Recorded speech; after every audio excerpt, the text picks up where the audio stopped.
This channel is for education purpose only. We are not SEBI registered investment advisor. Please do your own research before investing. All investment decision and their outcome are your responsibility. अगर मैं 10 trader से बात करता हूं तो मुझे जब पता चलता है कि 10 में से करीब 8 लोग जो हैं वो लॉसेस में हैं। इनसे अगर डीप डाइव जानने का प्रयास करता हूं कि सर आपने 8 लोग जो हैं लॉसेस में क्यों हो, उसके पीछे का रीजन क्या है, तो पता चलता है कि एफ&ओ ट्रेडिंग के अंदर बिना सीखे, बिना लर्निंग के, बिना किसी एक्सपीरियंस के उन्होंने अपने फ्रेंड के कहने पर, उन्होंने किसी और के इन्फ्लुएंस में आके, और या फिर क्या हुआ, वो जो पूरा आपको सोशल मीडिया पर लाइफ स्टाइल दिखाई जा रही है उसको देखकर एफ&ओ ट्रेडिंग में डायरेक्टली जंप किया और अपना कैपिटल जो उन्होंने हार्ड अर्न मनी जो कमाया था उसको वाइप आउट कर दिया। भाई आज की जो एक पूरी कहानी है ना, वो ऐसी एक सही इंसान की है जिसने खुद ने बिना किसी लर्निंग के एफ&ओ ट्रेडिंग को सीखे बिना 70 लाख का लॉस किया है। 70 लाख का बहुत ही अच्छे से क्लियर समझाने की कोशिश करूंगा इस पॉइंट से कि आपको कैसे बचना है। 10 में से 8 के बीच में जो आपकी कहानी है, 10 में से 8 लोगों की जो ये कहानी है,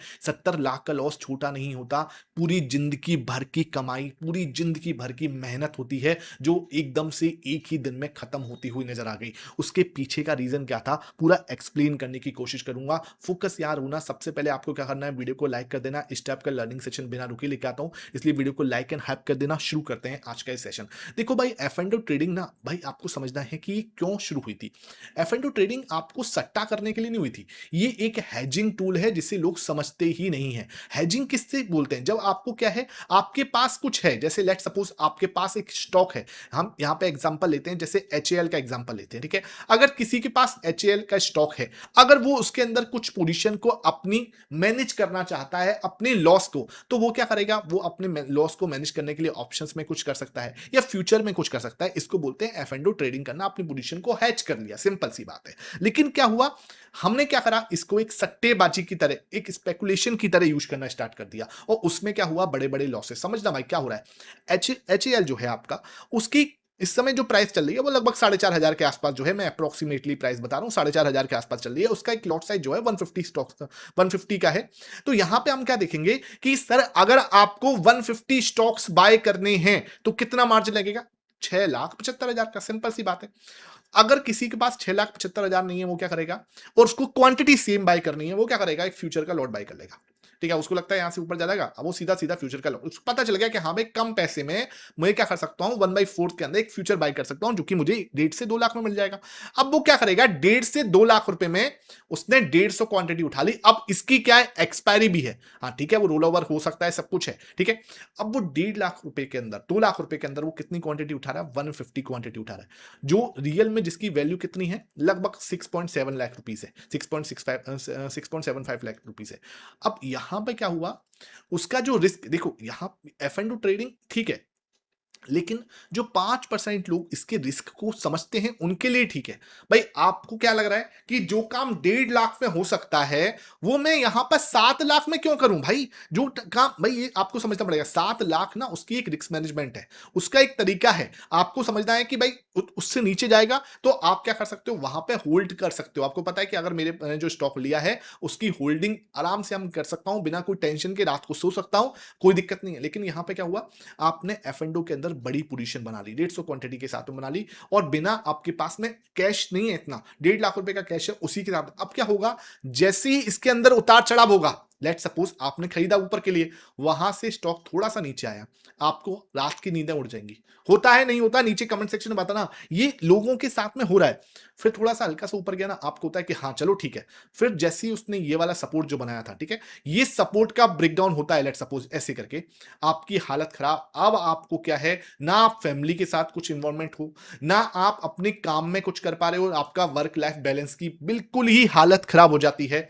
और फिर क्या करते हो, बस आप होप ट्रेडिंग करते हो कि कैसे भी करके, क्योंकि पैसा नहीं है ना भैया, पैसा तो है नहीं, कैसे भी करके मेरा ये, बस भगवान का नाम ले रहे हैं, वहां कोई टेक्निकल्स नहीं है, वहां कोई फ्रेमवर्क नहीं है, वहां कोई सिस्टम नहीं है, कोई भी सिस्टम नहीं है। सिर्फ आप एक, मतलब जैसे बोलते हैं ना, एक नॉर्मल चीज के सहारे कि हाँ यार मेरे तो लग रहा था यहां से एचएएल या कोई स्टॉक XYZ स्टॉक यहां से ऊपर जाएगा, मैंने बस फ्यूचर के अंदर बाय कर लिया, मैंने ऑप्शन के अंदर बाय कर लिया, और वहां पर आपको आपकी कैपिटल का, ध्यान रखो, आपकी कैपिटल का 40 से 50% जो है लॉस हो जाता है लोगों को, 40 से 50%। ये रियलिटी है, ये बिल्कुल सच्चाई है। उसके बाद जब आप खो बैठते हो ना सब कुछ, वहां पर आपको लगता है कि अब मैं कुछ करूं, रिकवर करना है मुझे, अब मुझे यहां पे पैसा क्या करना है, रिकवर। अब फिर उसके बाद रिकवरी की जो है जंग शुरू होती है, उस रिकवरी के चक्कर में आप पैसा और लॉस करते हो। दिस इज द साइकिल आपके साथ हो रहा है। नीचे कमेंट सेक्शन में बताना। अब जो मैं आपको बात बताने वाला हूं, जो 70 लाख के लॉस की कहानी है, इस 70 लाख के लॉस कैसा हुआ, किसको हुआ, देखने वाली बात है। एक मतलब जिसे बोलते हैं, मेरे से बात बहुत लोगों से होती है, मैं बहुत लोगों से बात करता हूं।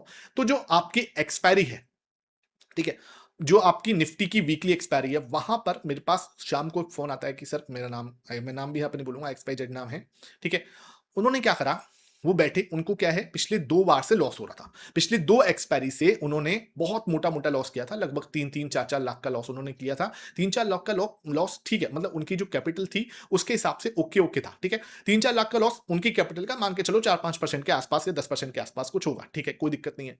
अब क्या हुआ, इन्होंने बहुत आराम से ये मेरे से बोले कि सर मेरा दिमाग उस दिन खराब था, बहुत ज्यादा, मैं बिल्कुल ही जैसे बोलते हैं पैनिक में था, 2 एक्सपायरी में बड़ा लॉस हो चुका था, और मैं सुबह बैठा क्या, किस माइंडसेट से, एक रिवेंज माइंडसेट कि अब की एक्सपायरी पे तो सब कुछ कवर कर लूंगा। समझ लो, एक रिवेंज माइंडसेट कि हाँ भाई, अब की एक्सपायरी पे सबको लगता है एक्सपायरी पे पैसा बनाना इजी है ना। छोटे छोटे से ऑप्शन होते हैं, 5 रुपए का 10 रुपए हो गया तो कितने जल्द, भाई अभी भी लोगों के दिमाग में 5 का 10 करने की कोशिश कर रहे हैं। उनका माइंडसेट क्या है, 2 का 4 हो जाएगा मेरा काम हो जाएगा। उनका माइंडसेट क्या है, 10 का 20 हो जाएगा मेरा काम हो जाएगा। तो 2 बजे के बाद मूव ऐसे आते हैं जहां पे 5 का 10 हुआ मेरा काम हो गया। भाई आपके 5 से 10 के चक्कर में 5 वाला जीरो होगा ना, पूरी कैपिटल खत्म हो जाएगी, पूरी की पूरी कैपिटल खत्म हो जाएगी। यही चीज, ठीक है। उन्होंने क्या करा, पोजीशंस जो है सेल करना स्टार्ट कर दिया। सुबह क्या हुआ, छोटा लॉस था सुबह, है ना, छोटा मतलब उनके लिए 4 लाख के आसपास लॉस कुछ चल रहा था। उन्होंने क्या करा, यहां पर जब भी 4 लाख का लॉस चल रहा था, अपनी पोजीशंस के अंदर एवरेज करना स्टार्ट कर दिया, है ना, एवरेज करना कि भाई ठीक है आ जाएगा ऊपर। मार्केट क्या था, उस समय गिर रही थी। उनको ये था कि मार्केट के अंदर था, आजकल एक्सपायरी पे क्या हो रहा है, थोड़ा सा नीचे जाती है फिर ऊपर चली जाती है, या थोड़ा सा ऊपर जाती है वापस नीचे, मतलब इस तरीके के वी शेप टाइप जो आपके मूव होते हैं ना, इस तरीके के मूव बहुत ज्यादा आते हैं, ठीक है। तो उन्होंने क्या एक्सपेक्ट किया कि इस तरीके का मूव वापस आएगा, क्योंकि पिछली 2 एक्सपायरी से ऐसी इसी रीजन से उन्हें लॉस हुआ था। उन्होंने कहा कि दोबारा ऐसा ही होगा, और मार्केट क्या करेगा, वापस से वहां पे आके उन्होंने क्या करा, एवरेज कर लिया। यहां पे क्या हुआ, पोजीशन को एवरेज, जो यहां तक उनका लॉस था, वो 11 बजे लॉस को एक्सेप्ट कर लेते, बात खत्म हो जाती। उन्होंने क्या करा, 11 बजे के बाद में एवरेजिंग करना स्टार्ट कर लिया, एवरेज करने जा रहे हैं भैया, ठीक है। सोच रहे हैं कि हाँ अभी रिकवरी हो जाएगी। धीरे धीरे लॉस 10 लाख तक पहुंचा। 10 लाख के बाद क्या हुआ, जैसे उन्होंने और एवरेज करने का प्रयास किया, ठीक है, थोड़ा सा और एवरेज करने का प्रयास किया, वहां पे उनका लॉस 20 लाख के आसपास पहुंचा। और जब एकदम से शार्प मूव आया, जिसे बोलते हैं ना कि ये ऊपर की साइड नहीं गया, उस दिन ये और शार्प और शार्प और शार्प नीचे की साइड जाता ही चला गया। कोई रिकवरी नहीं हुई, कोई पुल बैक नहीं आया, कोई रिट्रेसमेंट नहीं आया। आपको भी याद होगा पुटको रेशियो जो था 1.67, 1.7, 1.8 के पास में चला गया था। ये अभी की एक्सपायरी की बात नहीं कर रहा, पिछले 2-3 एक्सपायरी की, पिछली एक्सपायरी की बात कर रहा हूं। यहां पर चीज क्या हो रही है, हम क्या कर रहे हैं, एक होप में बैठे हैं कि वापस आएगा। ये जो होप है ना, ये होप ही आपको ले डूबती है। ये आपकी सोच ही आपको, आपका ये बायसनेस। यहां पे क्या हुआ, गलती क्या थी, गलती बहुत ज्यादा बड़ी नहीं थी, गलती सिंपल ये थी कि आपने सिस्टम को फॉलो नहीं किया। अगर मैं इसको एक ही वर्ड में खत्म करूं तो सिंपल, आपके पास कोई फ्रेमवर्क ही नहीं था। याद है, बिल्कुल फ्रेमवर्क, है ना भाई। ये इसी के ऊपर मैं सीरीज चला रहा हूं आपकी, पिछले वीक पे आपको एक बिल्कुल क्लियर, है ना, आपको एक सेटअप भी दिया गया है ना। एक सेटअप काफी है। एपिसोड नंबर 1 पिछले सैटरडे को आपके साथ शेयर किया गया था। अब एपिसोड नंबर 2 आपको नेक्स्ट सैटरडे को लेकर आएगा। मैं वही बोल रहा हूं, आपको एक सिस्टम के तहत जब तक नहीं जाओगे, क्योंकि देखो मार्केट के अंदर आपके हाथ में कुछ नहीं है, सिर्फ रिस्क मैनेजमेंट है।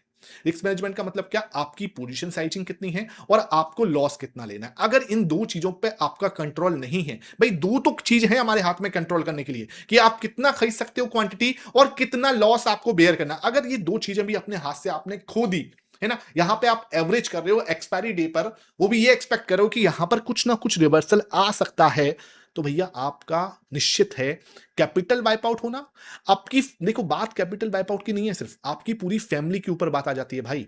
पूरी फैमिली जो है आपकी, आपके एक छोटे से डिसीजन की वजह से वो उनको भी सफर करना पड़ता है। At least think about your family, ठीक है? चलो आपको अपने बारे में नहीं, लेकिन आपका छोटा बच्चा होगा, आपकी एक माँ होगी, आपके एक फादर होंगे, आपका एक भाई होगा, आपकी एक छोटी बहन होगी। Think about that family at least यार। करने से पहले आप सोचो, ठीक है? मैं तो बार-बार बोलता हूँ, अगर एफ एंड ओ ट्रेडिंग नहीं आती, तो एटलीस्ट 2 साल आपको इसको सीखने में देना, अगर आपका इंटरेस्ट है। नहीं है तो कोई जबरदस्ती नहीं है कि मुझे जल्दी पैसा बनाना है और मुझे इसके अंदर कूदना ही है। जल्दी पैसा बनाने के चक्कर में पैसा खत्म जल्दी होता है। लिटरली बता रहा हूं, पैसा जल्दी खत्म हो जाएगा। जबकि बनाने इजी होता तो फिर दुनिया का सारे, मतलब आप सोचो ना, अंबानी है, अडानी है, वो पूरा पूरा एक प्लान बना के बैठे हैं और पूरे साल का 15% 20% से ग्रो करते हैं। कंपनीज भी देख लो इसी तरह से, प्रॉफिट रेवेन्यू जो है देखते हो आप, 15-20% से ग्रो करती हैं।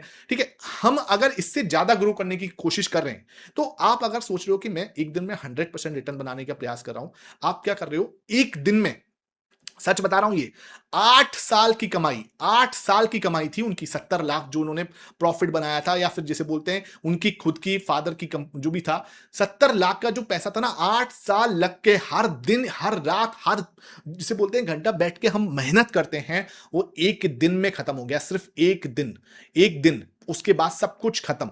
और आप फिर सोचते हो कि यार ऐसी गलती कभी भी हो सकती है। यहां पर आप सोचते हो कि मेरी लाइफ बिल्कुल ठीक चल रही है, मैं एफ में अच्छा प्रॉफिट कर रहा हूं, बिल्कुल ठीक चल रहा है, 3 साल हो गए, 4 साल हो गए, अच्छी प्रॉफिट हो रहे हैं, लेकिन एक गलती और आपका पूरा पूरा जो अकाउंट है वो खत्म कर सकती है। इस पूरे माइंडसेट से आपको क्या सीखने को मिला, नीचे कमेंट सेक्शन में जरूर बताना। आज की वीडियो कैसी लगी? ये लर्निंग्स ना रियल लर्निंग्स है, इनके ऊपर बात करना बहुत ज्यादा जरूरी है। अगर वीडियो पसंद आई है तो लाइक एंड शेयर करना। Thank you for watching this.